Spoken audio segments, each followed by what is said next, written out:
인사하겠습니다. 하나님께서 은혜 주실 것입니다. 인사 나누시기 바랍니다. 흉년의 복음 6번째 마지막 시간입니다. 절대 고개 숙이고 살지 않는다라는 제목으로 하나님 말씀 증거하겠습니다. 묻기 마지막 시간입니다. 오늘 함께 읽은 본문은 우리의 삶의 중요한 문제이죠. 주체성에 대해서 다루고 있습니다. 이 땅을 살아가는 많은 분들 주체적으로 내 일과 나의 어떤 학문에서 성과를 내기를 원합니다. 하나님께서 나를 세우셨고 내가 주체적으로 인생을 살아가기를 원하는데 사실 주체적으로 살아가기 힘든 시대라는 것입니다. 조직도 너무 커져 있고요. 옆 사람의 영향, 또 윗사람의 영향을 많이 받는 시대에 살고 있습니다. 그래서 더 높은 자리로 올라가고 싶은 이유가 또 따로 사업하고 싶고 따로 공부하고 싶은 이유가 무엇입니까? 회사나 조직에서 그냥 밑에서 일을 하면 내 마음대로 내가 주체적으로 결정 내리지 못하기 때문입니다. 그래서 이 시대의 많은 젊은 분들 또 이 시대를 살아가는 자신의 형편이 좋지 않은 분들일수록 밑에 들어가면 주체적으로 못 산다. 나는 이 월급 받아서 평생 뭐 해 먹고 사나? 평생 이 일만 해야 되나? 이런 생각들 때문에 내 주체성을 찾을 수 있는 다른 길을 많이 살펴본다는 것입니다. 특히 사람에게도 집착하게 되는데 이 남자친구를 통해서 사실 이 남자친구가 돈이 많다는 걸 알아요. 그래서 내가 이 남자친구와 결혼을 합니다. 하지만 내가 알죠. 나는 결국 이 사람에 의존하면서 살 수밖에 없는 주체적이지 못한 존재다. 반대도 마찬가지지 않습니까? 우리가 이 시대의 결혼이나 관계 속에 자꾸 이것에 집착하게 되는 이유가 내가 주체적으로 살지 못하겠으니 어떻게 해서든 학력이 높은 돈 많은 사람을 만나서 내가 주체적으로 살고야 말리라. 이 갈망이 우리 삶 속에 다 있다는 것입니다. 오늘 본문이 그것에 대답하고 있는데 하나님은 주체적으로 살 능력이 없는 사람들을 어떻게 이끄시며 그리고 주체성이 사라진 우리의 삶에는 어떤 의미가 있는 것인지 오늘 마지막으로 살피겠습니다. 이 주체적이지 않은 삶을 하나님께서 은혜로 이끄신다는 것인데 룻기 마지막 장에 담겨있는 은혜가 무엇인가 세 가지로 나눠서 살피도록 하겠습니다. 첫째로 은혜의 갈림길, 둘째로 은혜의 역전, 셋째로 은혜의 구매, 이 세 가지로 나눠서 살피겠습니다. 첫째로 살필 것은 은혜의 갈림길입니다. 이 룻과의 관계를 발전시켰던 보아스는 이제 결혼을 해서 기업 물을 자, 가디언 리디머라 그랬죠. 기업 물을 자가 되어주라고 했습니다. 문제가 발생했는데 이 보아스는 2번이었습니다. 1번 기업 물을 자가 있었던 거죠. 그래서 이 1번 순이에게 먼저 물어봐야 했습니다. 그래서 기업 물을 자에게 찾아가서 기업 물으려면 이런 일들을 해줘야 되는데 하시겠습니까? 물어봐야 했습니다. 기업 물을 자에 대해서 배웠죠. 현 시대에는 남아있지 않지만 기업 물을 자란 이 아내의 남편이 죽었을 때 친족 중 한 사람이 대신 결혼을 해주거나 이 사람이 가난한 상황이 있다면 이 사람의 모든 재정적인 또 형편을 다 구원하면서 이 사람을 다시 살리는 역할, 그게 리디머 기업 물을 자의 역할이라고 했었습니다. 이러면 이제 기업 물을 자의 역할을 해줘야 되는데 1번한테 가서 보아스가 물어봅니다. 이 결혼뿐만이 아니라 한 가지 걸리는 문제가 있었는데 부동산 문제였습니다. 땅 문제가 걸려 있었어요. 나오미 집안에 땅도 함께 사줘야 했습니다. 이게 무슨 말이냐면 쉽게 설명을 드리면 하나님께서는 이스라엘 백성들에게 토지를 다 주셨습니다. 부동산을 하나씩 다 주셨어요. 그리고 하나님께서 레위기에 말씀을 주신 게 뭐냐면 땅은 다 내 것이다. 하나님의 것이기 때문에 남에게 팔 수 있는 것이 아니다. 이렇게 말씀을 주셨습니다. 그러나 현실적으로 내가 너무 가난하고 어디 이사를 가야 됩니다. 그러면 땅의 소유권, 지상권이라 그러죠. 땅을 사용할 수 있는 권리는 이렇게 좀 옮기고 사고 파는 경우가 있었다는 거예요. 그러니까 이 나오미가 모압 땅으로 떠나지 않았습니까? 딱 갈 때 땅을 어떻게 했겠어요? 다른 사람한테 넘기고 갔겠죠.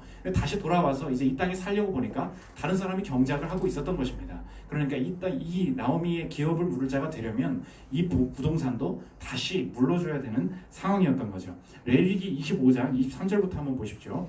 이해가 되실 것입니다. 토지를 영구히 팔지 말 것은 토지는 다 내 것임이니라. 너희 기업의 온 땅에서 그 토지 무르기를 허락할지니, 여기부터입니다. 만일 내 형제가 가난하여 그의 기업 중에서 얼마를 팔았으면 그에게 가까운 기업 물을 자가 와서 그의 형제가 판 것을 물을 것이요 다시 사줄 수 있었다는 것입니다. 그래서 지금 보아스가 1순위 기업 물을 자에게 가서 말합니다.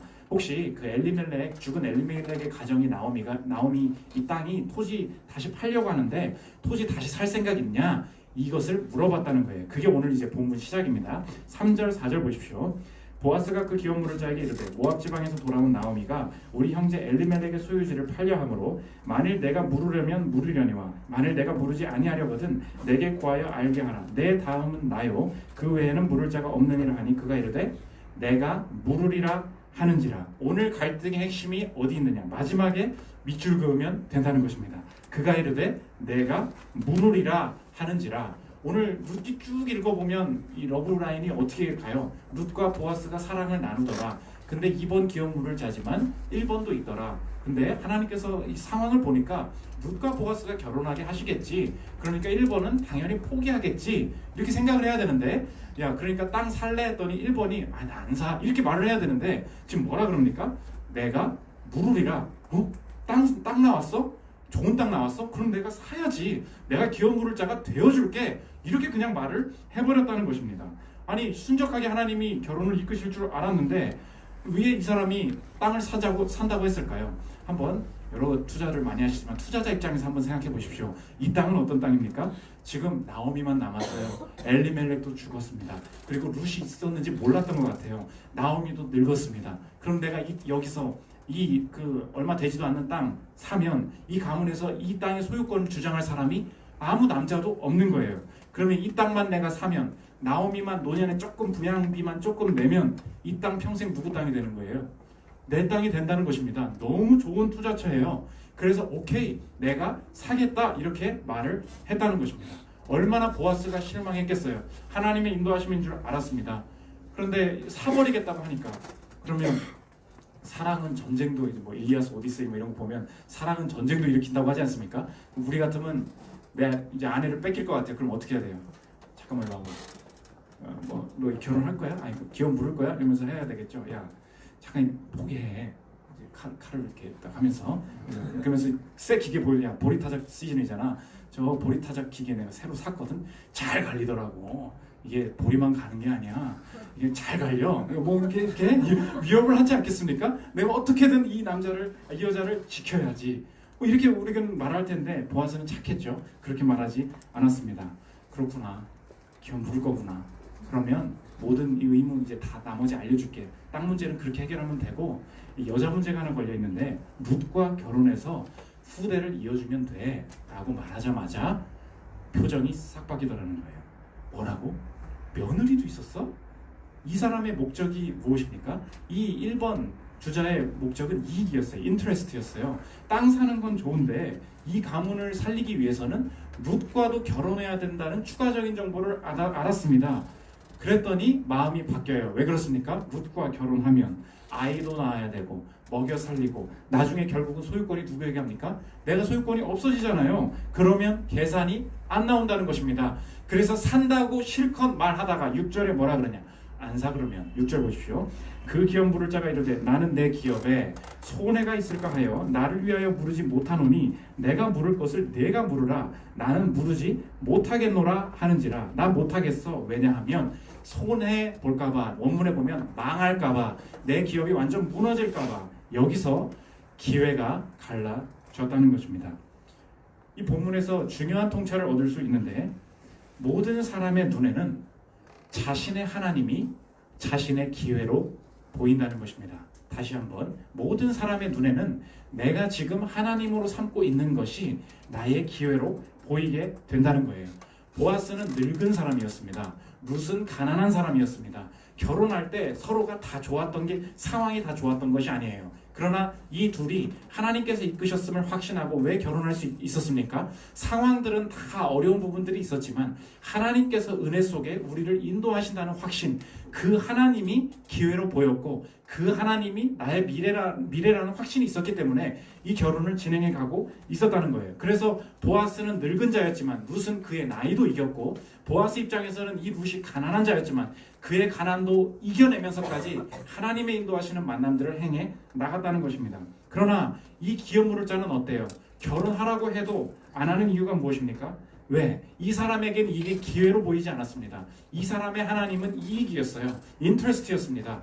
이익이 될 때는 그것이 기회로 보였는데 이익이 안 되니 하나님께서 주신 기회도 잡지 못하더라는 것입니다. 그러므로 오늘 본문에서 알 수 있습니다. 바른 주체성. 나는 돈도 없습니다. 어디 뭐 좋은 사람도 못 만났습니다. 여러분이 하나님께서 주체적으로 삶을 시작하게 하실 때 하나님께서 우리의 삶에 변화시키는 것이 무엇이냐? 환경부터 변화시키시는 것이 아니라 바른 주체성의 시작은 나의 하나님부터 바뀌는 거라는 거예요. 언제부터 내가 주체적으로 살면서 하나님이 주신 기회를 볼 수 있느냐? 내 눈이 바뀌지 않으면 하나님이 주시는 것도, 주시는 상황과 가정의 어떤 형편도 결코 기회로 보일 수가 없다는 것입니다. 내 눈이 그렇게 되어 있으니 모든 것은 다 불만이에요. 우리 맨날 청년들 모임하면 그래요. 나는 교회 뭐 한 사람 교회 열심히 다녔지만 난 그래도 예쁜 여자가 좋아. 맨날 그래요. 나는 그래도 돈 많은 남자가 좋아. 맨날 이런 얘기만 하면서 삽니다. 우리가 언제부터 옆 사람이나 어떤 만남에 대해서도 기회로 생각하기 시작하느냐? 내 하나님이 바뀌지 않으면 내 눈이 안 바뀐다는 것입니다. 오늘 성경의 시각은 하나님 제게도 기회를 주세요. 제게 왜 기회를 주시지 않습니까? 아니라는 거예요. 내 인생에 사랑하는 것이 하나님이 되고 내가 사모하는 것이 하나님이 되지 않으면 내 눈 자체가 바뀌지 않을 것이다. 기회가 보이지 않는다는 거예요. 그래서 보아스는 룻이 영적인 관계를 보였습니다. 근데 이 아무개, 그래서 오늘 1절에서 뭐라 그러냐면 이 사람은 기회를 보지 못하는 자신의 인생을 이름을 잃어버리고 자신의 인생을 잃어버린 자였다 해서 뭐라 그러냐면 이 사람의 이름이 안 나와요. 일부러 저자가 뭐라 그러냐? 아무개라고 써놓는다는 거예요. 1절을 보십시오. 보아스가 그에게 이르되 아무개요. 이리로 와서 앉으라 하니 그가 와서 앉으며, 오늘 시작이 이제 보인다는 거예요. 이 성경 기자가 표현하고자 하는 것이 무엇인지 보이십니까? 이 사람 이름이 이제 없어진다는 거예요. 이 사람은 눈먼 자라는 것입니다. 왜? 하나님 안에 있지 않으니 하나님께서 주신 상황도 기회로 보이지 않는다는 것입니다. 오늘 그래서 룻기는 일관되게 처음부터 갈림길이었고 이 마지막도 갈림길의 서금을 보여주게 됩니다. 이걸 인클루지오라고 하는데, 룻이 얼마나 이게 훌륭한 문학 작품 중에 하나냐면 1장에 어떤 갈림길이 있었어요. 누구와 누가 갈라졌습니까? 오르바와 룻이 갈라졌죠. 이것은 절대 도덕적이고 윤리적인 판단이 아니라 그랬어요. 세상 사람들로 생각하면 당연히 시어머니한테 할 만큼 했으니까 돌아가면 되는 거지, 이게 메시지였어요. 그런데 하나님께서 이 갈림길이 어떤 판단 때문에 갈라집니까? 영적인 판단, 영적인 하나님이 주시는 판단 때문에 갈라졌어요. 4장에서 누구와 누가 갈라지고 있습니까? 보아스와 이 아무개가 갈라지고 있어요. 어떤 판단입니까? 이익이 안 되니까 안 사는 건 당연한 거라는 거예요. 절대 비판하지 않습니다, 성경은. 그러나 아무개라고 써놓는다고요. 무슨 뜻이에요? 무엇 때문에 또 갈라진다는 거예요? 절대 세상적인 판단으로 알 수 없다고요. 하나님께 주시는 영적인 판단 때문에 이 삶의 운명이 갈리게 되는 이 영적인 세계가 있음을 보여주고 있다는 것입니다. 여러분 마찬가지입니다. 오늘 삶의 눈이 현실적으로 그건 투자처가 아니잖아요. 현실적으로 거기 환경이 나쁘잖아요. 아니라는 거예요. 하나님이 주시는 기회는 이 세상의 눈들을 뛰어넘는 영적인 판단일 수 있다는 것입니다. 제가 처음에 개척을 시작할 때 새롭게 사역자가 되겠다는 사람들이 이 현실에 대해서 되게 비판적인 생각을 가지고 있었어요. 그래서 한국 교회는 어렵다, 잘하는 사람이 없다, 사역하면 맨날 이상한 짓만 한다, 이랬어요. 근데 저는 이제 사역자가 돼야 되지 않습니까? 그래서 이 교회를 준비하기 전에 여러 교회들을, 이렇게 큰 교회, 개척교회, 작은 교회를 일부러 여러 곳을 다녔습니다. 하나님께서 내게 메시지를 주시기를 큰 교회 갔어요. 갔는데 사람들이 옆에 만족하는 소리가 안 들리고 거기 별로야. 지난주에 이 교회 갔다 그랬더니 거기 별로야. 얘기를 하는 거예요. 근데 저는 말씀을 듣는데 하나님께서 저에게 기회를 주신다는 생각이 들었습니다. 더 몇만 명이 모여 있어요. 저도 이제 예배를 드립니다. 설교자분이 이제 말씀을 막 하세요. 근데 저는 이제 사역자니까 생각이 날 거 아닙니까? 내가 설교한다면 저렇게 안 할 것 같은데 어떻게 또 저렇게 또 설교를 또 저렇게 이렇게 하냐? 그렇게 그럴 수 있잖아요. 그럴 수 있죠. 그런데 사람들은 그 반응 속에 결론을 어떻게 내렸냐면, 그래서 우리 교회 안 좋다는 거예요. 그래서 소망이 없다는 거예요. 근데 저는 하나님이 눈을 열어주셨는지 얼마나 그게 기회로 보였냐면, 야, 감사하다. 저 정도 하시는 분도 이 3만 명을 한결같이 섬기시는 분이라면 내가 조금만 더 열심히 하면 나에게도 기회가 있을 것이다. 이렇게 해석이 되는 거예요. 그래서 저는 너무 그 교회를 다니는데 충만하고 감사하더라고요. 그 뭐 농담이지만 우리가 그 하나님께서 우리에게 주시는 특징이 뭐냐면 남들은 다 비판해요. 뭐 거기 그 전공 아니라 그러고 뭐 아니라 그러고. 그런데 하나님께서 주시는 어떤 만남, 하나님께서 주시는 인도하심 속에 세상은 몰라요. 하나님을 사랑할 때 여기야, 이게 네 길이야, 내게 주시는 확신 속에 이게 기회다 보이는 게 있다는 것입니다.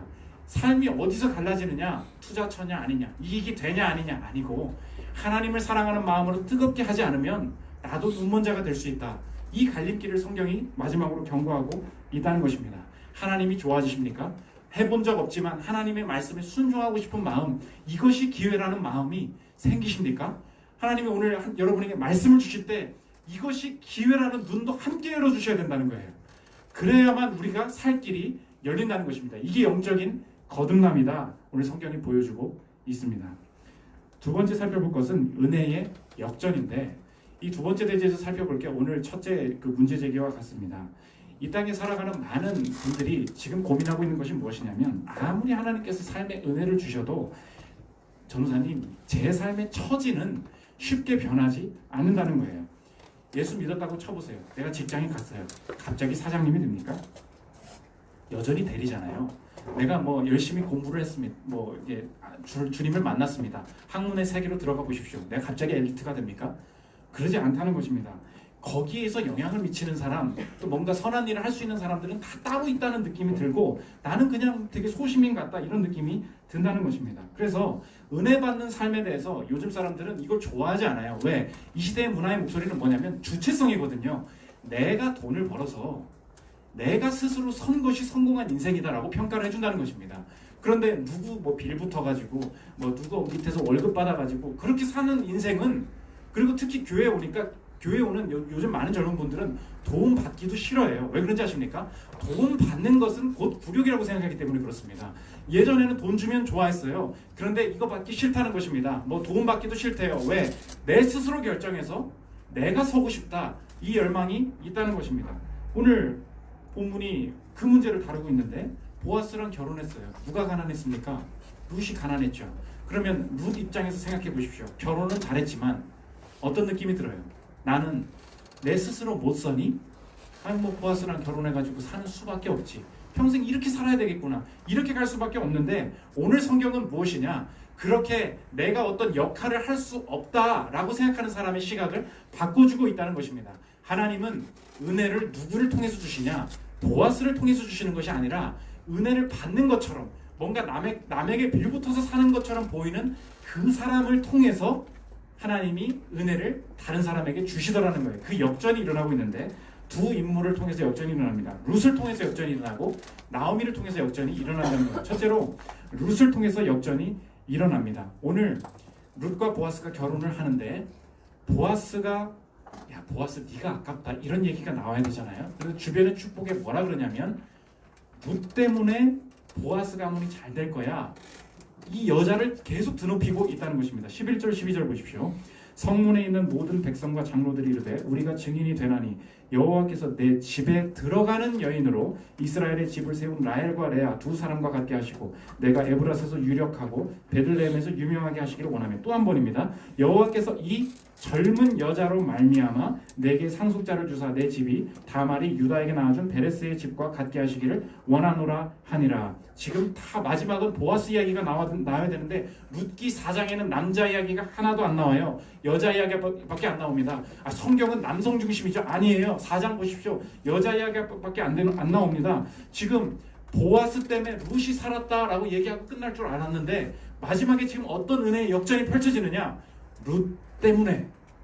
보아스는 룻을 살렸다고 생각하지만 하나님의 일하시는 방법은 무엇이냐? 그 집안에 들어간 룻 때문에 보아스의 가정이 살게 될 것이다. 반대로 말하고 있다는 것입니다. 우리가 하나님 앞에서 회심하면서 살긴 했지만, 이 땅에서의 삶은 누군가한테 은혜를 받으면서 살아갈 수밖에 없다는 생각을 가지고 계신 분 계십니까? 오늘 기억하십시오. 오늘 성경 제목, 설교 제목과 같습니다. 절대 고개 숙이며 살지 말라는 거예요. 고개 빳빳하게 들고 그냥 다녀라 이런 뜻이 아닙니다. 내가 직원이고 내가 어떤 가정에 뭔가 도움을 받으면서 들어갔고 내가 어떤 뭔가 좀 밑바닥에 있을 때에도 하나님 앞에서 당당해야 하는 이유가 무엇인가? 하나님은 은혜를 누구를 통해서 주시냐? 그 밑사람, 은혜를 받는 것처럼 보이는 그 약자를 통해서 그 사회나 그 가정이나 그 집단을 살리시는 은혜의 역전을 보여주신다는 것입니다.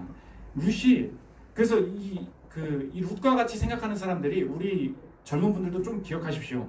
우리가 자꾸 이렇게만 생각해요. 하나님 앞에 쓰임 받으려면 그러므로 사장도 해야지, 사업해야지, 직원으로는 의미 없지. 그리고 교회에서도 막 되게 스스로 빼요. 왜냐하면 우리 교회 개척교회 많이 도와주고 싶은데 뭐 돈이 있어야 헌금이라도 많이 해가지고 이 교회에 좀 역할을 하고 싶은데 저는 이 나이 먹고 그런 역할도 못하고 있습니다. 하나님께서 은혜 주시는 통로가 되고 싶습니다. 아니라는 거예요. 하나님의 은혜는 누구를 통해서 오느냐? 룻과 같은 사람, 약자인 것 같이 은혜를 받는 것과 같은 사람을 통해서 오게 된다는 것입니다. 그러므로 언제나 출근하실 때마다 가정에 있을 때마다 기억하십시오. 하나님께서 누구를 통해 은혜 주시는가? 나를 통해서 주신다는 거예요. 절대 고개 숙이고 살아서는 안 된다는 것입니다. 그러면 룻이 한 일은 무엇이냐? 우리 그 교회 다니는 분들이 직장에 보면 그 꼰대 분들 꼭 있죠. 뭐 하나님께 사랑받는 자 알아요. 일도 하나도 못해. 그리고 뭐 업무도 잘 몰라. 근데 맨날 큐티책만 펴놓고 뭐 자기가 뭐 할 줄 아는 것처럼 나는 하나님이 은혜 주실 자라고 뭐 이렇게 말하는 사람이 있지 않습니까? 그런 꼰대가 되라는 말인가? 그렇지 않았어요. 이 룻은 당당했으나 룻이 하나님 앞에서 여전히 행한 일이 있었습니다. 그것이 무엇인가? 하나님께서 내게 주실 은혜가 있었습니다. 그러나 룻은 내가 베풀 은혜가 있었음을 알았어요. 룻은 어떤 사람이었냐? 하나님께서 은혜 주실 자. 그런데 동시에 이 룻은 내가 베풀 은혜가 있음을 알았던 사람이었다는 것입니다. 오늘 룻이 평생에 어떻게 살고 있었냐? 어떻게 보아스랑 결혼해서 잘 살아야지 아니었어요. 평생에 룻의 관심사는 시어머니를 뜨겁게 사랑했던 사람이었습니다. 15절 보십시오. 이는 내 생명의 회복자이며 내 노년의 봉양자라 곧 너를 사랑하며 일곱 아들보다 귀한 내 며느리가 낳은 자로다 하니라. 너를 사랑하며 나오미 그 시어머니를 사랑한다는 거예요. 누가 사랑하냐? 룻이 사랑한다는 거예요. 룻이 이 러브 스토리인데 1장부터 4장까지 사랑한다는 단어가 한 번도 안 나와요. 그런데 이 사랑한다는 단어가 어디에만 쓰이고 있느냐? 룻이 보아스를 사랑한다는 말? 아니라는 거예요. 룻이 누구를 사랑했대요? 나오미를 사랑했다는 거예요. 너를 사랑했던 자 룻, 그 사람이 너를 사랑하는 역할을 하고 있었다는 것입니다. 이 정말로 홀로 되신 어머니가 잘 되기를 바랐다는 거예요. 여러분 기억하십시오. 필요한 은혜 많죠. 오늘도 기도하면서 하나님께서 내게 은혜 주시기를 기대해야죠. 하나님께서 여러 사람을 통해서 여러분들에게 은혜 주실 것입니다. 그러나 당당하게 출근하고 당당하게 가정 안에서 서는 것은 맞지만 거기서 내가 기억해야 될 것이 무엇이냐? 나는 언제나 은혜를 받는 존재만이 아니라는 것입니다. 어느 상황에 있든지 내가 기억해야 될 것은 무엇인가? 나는 은혜 받는 존재임과 동시에 내가 베풀 은혜도 있다는 거예요. 룻의 관심사는 여전히 나오미에게 있었습니다. 여러분 이 시대가 말하는 게 뭐예요? 나는 시급이 적고 나는 뭐 착취를 당하는 사람이고 나는 어려운 사람이니까 여기서 뭐 그런 얘기 나와야 되는 거 아니에요? 룻이 그런 거 이렇게 빈부격차가 큰 사회에서 살기 싫어 이런 거 나와야 되는 거 아닙니까? 가난한 자도 권리가 있다. 뭐 시급 올려달라 이런 거 해야 되는 말단 직원도 권리가 있다. 뭐 이런 얘기만 나와야 되는 거 아니에요? 만약에 남녀 차별이라면 여자라고 무시하냐 이런 거 해야 되는 거 아닙니까? 만약에 고부간의 갈등이라면 뭐 이랬죠. 내가 시어머니 봉이냐 이런 거 아닙니까? 모든 사회 문제를 풀어가는 이 시대의 방법은 뭐예요? 투쟁하고 내가 뺏고 내가 원하는 권리를 말하고 그것만이 중요한 것이다 이렇게 말하지 않습니까? 필요할 때 그렇게 해야 되겠죠. 그러나 성경에서 근본적으로 우리의 문제, 우리의 인생의 역전이 어디에 있다고 말하고 있습니까? 하나님께서 너를 통하여서 그 상황을 통하여서 은혜 주실 것이다. 그러나 내가 해야 될 것은 무엇인가? 불 켜주세요. 내가 베풀 은혜도 있음을 끝까지 기억하는 것. 룻이 그렇게 가난했지만 시어머니 챙기는 것 잊지 않았다는 것입니다. 이거 지속하고 계십니까? 내가 지금 내가 돈이 없지만 내가 시간이 별로 없지만 내가 챙기는 사람이 있습니까? 내가 살피는 직원이 계십니까? 그걸 더 집중해야 된다는 것입니다. 두 번째, 나오미를 통한 역전도 하나님이 보여주시는데, 이쯤 되면 이제 룻 끝났으니까 보아스 얘기가 나와야 되는데, 아니, 나오미 이야기가 계속 나오더라는 거예요. 14절 16절 보십시오. 여인들이 나오미에게 이르되 찬송할지로다 여호와께서 오늘 내게 기업 물을 자가 없게 하지 아니하셨도다. 이 아이의 이름이 이스라엘 중에 유명하게 되기를 원하노라. 나오미가 아기를 받아 품에 품고 그의 양육자가 되니, 나오미는 이제 다 늙은 사람이었어요. 그러니까 우리도 그런 처지죠. 아까 그런 처지들이 많다고 했지 않습니까? 늙어서 남한테 보호나 얻고 내가 자녀들한테 보호나 받는 사람이다, 그렇게 살다가 끝나는 거지 아니라는 거예요. 은혜는 누구를 통해 부어지냐? 16절 보십시오. 나오미가 아기를 받아 품에 품고 그의 양육자가 됐대요. 새로운 사명이 부어졌습니다. 나오미를 통해서 그 자녀들이 잘 자라게 될 거라는 거예요. 우리 교회에 지난주에 황성주 집사님 가정이랑 이제 말씀을 나눌 기회가 있었는데, 자녀 교육을 어떻게 하셨어요? 그렇게 두 분 다 맞벌이를 하시면서 엄청 힘드셨을 것 같은데 어떻게 그 자녀를 다 키우셨어요? 그랬더니 정말 은혜라고 생각하는 게, 서우랑 선민이가 한 2살 3살 될 때 너무나 좋은 양육자분, 베이비시터분을 한 분 만났다는 거예요. 그때가 성품이 길러지기 너무나 중요한 시기에 두 분 다 일하셔서 힘들었는데 자기는 돈을 주고 내가 은혜를 베푸는 사람인 줄 알았다는 것입니다. 그런데 인생을 살다 보니까 깨닫게 되는 것이 무엇이냐? 내가 할 수 있는 것이 없어요. 나도 정말 내가 도와야 될 것 같다는 생각, 사람들 속에서 은혜를 받게 되더라는 것입니다. 그 사람 못 잊겠다는 거예요. 너무 감사하다는 것입니다. 그래서 지금 이 본문을 통해서 보여주는 것이 무엇인가? 우리 나오미, 내가 섬겨야 될 사람이지. 내가 참고 잘해줘야지. 여러분 가정에 부모나 조부모님이나 어떤 상황 속에서 진짜 한숨은 나는데 진짜 내가 참고 섬긴다, 이렇게 생각되시는 분들 계십니까? 성경은 뭐라고 말하냐? 아니라는 거예요. 하나님의 은혜는 어디서부터 오는가? 나오미를 통해서 너의 가문이 잘 될 것이다, 역전을 보여주고 계시더라는 것입니다. 그러나 나오미도 똑같았어요. 나오미가 고개 들고, 야, 나 시어머니인데 니네들 잘하나 못하나 볼 거야, 이런 시어머니가 아니었고, 이 나오미도 깨달았던 것이 무엇인가? 하나님께서 내게 은혜 주시지만 내가 베풀 은혜도 있다. 나오미가 평생에 생각한 것, 룻이 잘 됐으면 좋겠다. 3장 1절 보십시오. 룻의 시어머니 나오미가 그에게 이르되, 내 딸아, 내가 너를 위하여 안식할 곳을 구하여 너를 복되게 하여야 하지 않겠느냐. 이 사람의 마음속에 꽉 차있던 게 뭐예요? 네가 은혜를 받기를, 나를 통해서 은혜를 얻기를, 내가 베풀 은혜도 있구나. 지금 룻기는 계속 처음부터 끝까지 보여주는 것이 무엇인가? 은혜 안에 있는 사람들이 살아가는 세계를 보여주고 있습니다. 여러분, 그래서 기억하십시오. 내가 은혜를 베푼다고 생각하는 곳에 내 교만이 있고, 내가 도움을 준다고 생각하는 곳에 내 착각이 있다는 거예요. 여러분, 말해보겠습니다. 오늘은 이런 얘기죠. 내가 시어머니를 섬긴다고 생각하지만 시어머니를 통해서 내가 은혜 베푸실 주님이 그 속에 숨어 계시다는 거예요. 다르게 말해보겠습니다. 내가 고객을 상대하고 있습니까? 내가 고객에게 서비스를 한다고 생각하시죠? 그렇지 않습니다.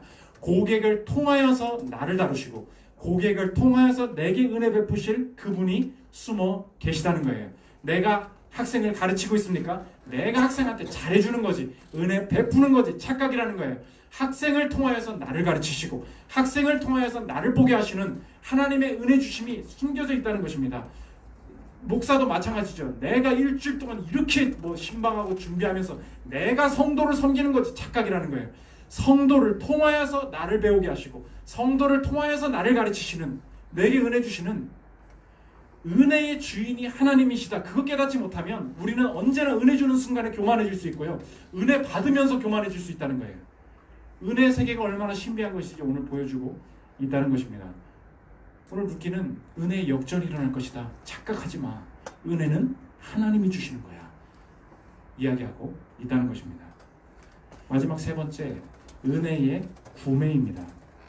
오늘 이 스토리의 마지막 부분인데, 이 스토리의 갈림길 속에서 깨닫게 되는 것은 무엇인가? 성경이 우리에게 질문하고 있습니다.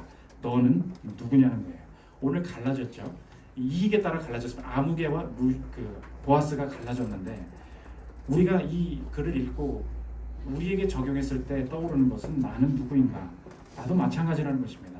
하나님이 주시는 은혜와 기회가 다 보임에도 이익에 따라서 갈림길에서 갈라졌던 나는 아무개였다. 나는 룻과 보아스인 줄 알았어요. 그러니까 은혜 주셔야지. 아니라는 것입니다. 나야말로 아무개였다. 그것을 깨닫게 됩니다. 우리는 늘 하나님이 주시는 일이 못마땅했고요. 이익에 따라서 판단했고요. 분명히 그래서 아무개는 재산을 지켰을 거예요. 그렇죠? 하나님이 지금 이런 말 하십니까? 아무개를 망하게 하셨더라 이런 얘기 나와요? 아니에요. 하나님 분명히 투자의 관점에서 이거는 안 될 투자니까 안 했다고요. 그러니까 아무개는 재산을 지켰을 것입니다. 리스크 관리 잘했죠. 그러나 성경은 지금 말하고 있는 것입니다. 그는 무엇을 잃었습니까? 인생의 갈림길은 여전히 계속될 줄 알았어요. 그러나 돌이킬 수 없는 인생의 갈림길이 끝나는 곳이 있다는 것을 몰랐습니다. 그것이 무엇입니까? 땅 사고 파는 문제가 아니라는 거예요. 삶과 죽음, 영생과 영벌 속에 내가 이익으로 판단할 수 없고 은혜를 주시기를 기대하는 마음밖에 가질 수 없는 마지막 인생의 갈림길에서 은혜 베풀 분은 하나님 한 분밖에 없으심을 몰랐다는 것입니다. 오늘 성경의 메시지는 너도 아무개처럼 살면 지옥 갈 거야 이것입니까? 이 스토리는 갈림길에서 아무개였던 나를 향하여서 잘가 라고 하지 아니하고 마지막 구절에 내가 아무개였던 너를 잡으러 갈 거야 라고 다시 추적하는 이야기를 보여주고 있습니다. 마지막 구절, 오늘 히브리어로 보면 마지막에 그 룻기 단어가 뭐로 끝나냐면 다비드 이렇게 끝난다는 거예요. 17절과 22절 보십시오. 그의 이웃 여인들이 그에게 이름을 지어주되 나오미에게 아들이 태어났다 하여 그의 이름을 오벳이라 하였는데 그는 다윗의 아버지인 이새의 아버지였더라. 쭉쭉쭉 계보가 나가다가 오벳은 이새를 낳고 이새는 다윗을 낳았더라. 근데 히브리어는 그게 없어요. 쭉쭉쭉 하다가 다비드 딱 끝나요. 사람들이 이걸 탁 읽는 순간에 어디로 연결되는구나 딱 느꼈다는 거예요.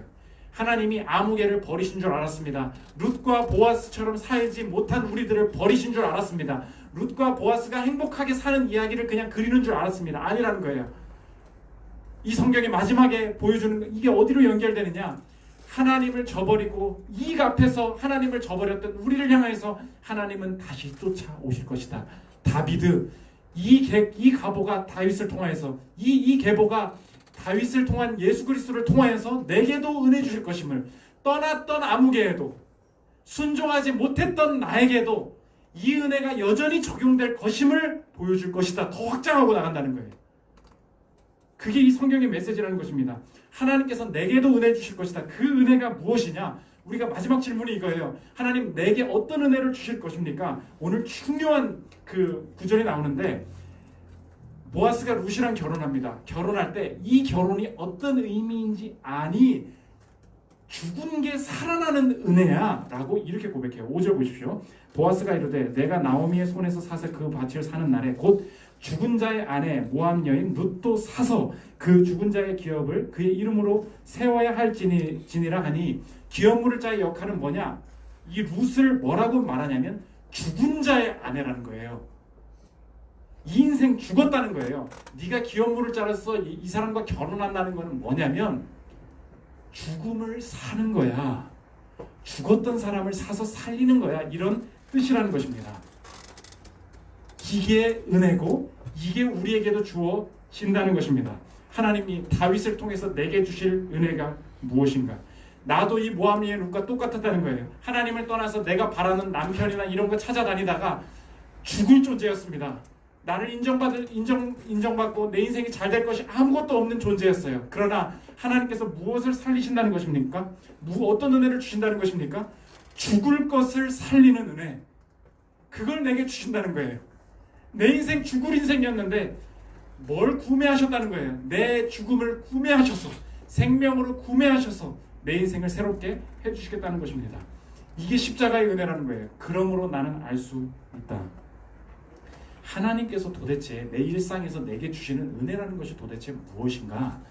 하나님께서 내게 주신 은혜는 죽을 것을 살려서 살게 하시는, 죽을 것을 구매하셔서 살게 하시는 은혜가 우리 인생에 흐르고 있다면, 내 영적인 상태가 죽었으나 이미 사셔서 다시 살아난 상태로 내가 거듭난 존재라면 이제 이 땅의 삶에서도 알겠다. 하나님께서 우리의 삶에 은혜를 주신다더니 죽을 것 같은 상황을 주실 때가 있다. 그럴 때마다 나는 해석하겠다. 하나님 좋은 걸 왜 안 주세요? 은혜 주신다더니 왜 합격하게 안 하세요? 왜 은혜 주신다더니 좋은 사람 안 만나게 하세요? 이런 식으로 해석해 왔었는데 이제 내 삶은 다시 보인다. 하나님께서 내게 죽을 것 같은 상황을 처하게 하시는 것은 내가 잘못해서 나를 죽이시려고, 정말로 그대로 심판하시려고 나를 그 상황에 처하게 하시는 것이 아니라 정말로 이미 죽은 존재였던 나를 은혜로 구매하셔서 내게 영생 주신 그분 안에 내가 있다면 내 인생에 죽을 것 같은 상황 속에서 기대하리라. 이 죽음과 이 죽을 것 같은 상황도 사셔서 회복으로 이 한숨을 기쁨으로 바꾸시는 그 은혜가 내 일상에서도 펼쳐지리라. 이 확신이 가능하다는 것입니다. 그러므로 고난 가운데서도 여전히 나는 담대하리라. 이 마지막 고백이 나온다는 것입니다. 고린도후서 4장을 읽고 마치겠습니다. 7절부터입니다. 우리가 이 보배를 질그릇에 가졌으니 이는 심히 큰 능력은 하나님께 있고 우리에게 있지 아니함을 알게 하려 함이라. 우리가 사방으로 우겨쌈을 당하여 계속 고난이죠.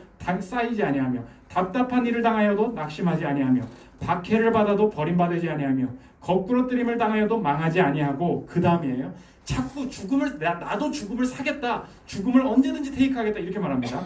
우리가 항상 예수의 죽음을 몸에 짐은 예수의 생명이 또한 우리 몸에 나타나게 하려 함이라. 다시 한번, 우리 살아있는 자가 항상 예수를 위하여 죽음에 넘겨짐은 예수의 생명이 또한 우리 죽을 육체에 나타나게 하려 함이라. 그러므로 하나님께서 내게 주시는 죽음과 같은 상황은 이제 내 눈에 기회로 보인다. 이 담대한 고백이 오직 그리스도인에게만 가능하다는 것입니다. 죽음을 사셔서 생명 주신 그분 안에 거함으로 말미암아 죽을 것 같은 우리 상황을 살리시는 은혜를 경험하는 저 여러분 되시기를 기도합니다.